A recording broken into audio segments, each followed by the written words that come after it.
Today we are taking a quick walking tour of the Mako 285 Lady Lyra as she sits here in Destin, Florida at her owner's home.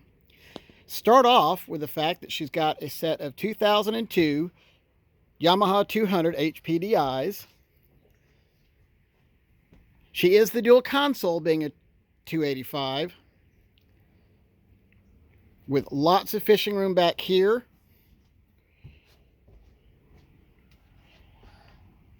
And of course, lots of lounging space up forward.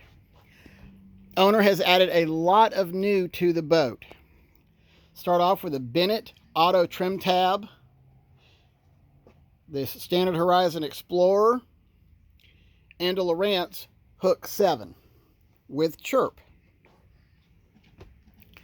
And of course, we come to this very large lounging area up front. He's including both coolers. And of course, you've got to have a place to get in out of the weather. And of course, this does convert to a full V berth or just a good storage bin. And the cushions look fantastic. He's even throwing in 2 anchors, chain, and rode. And this has been a quick walking tour of the inside of Lady Lyra as she sits here in Destin, Florida. Thank you for your time in viewing her.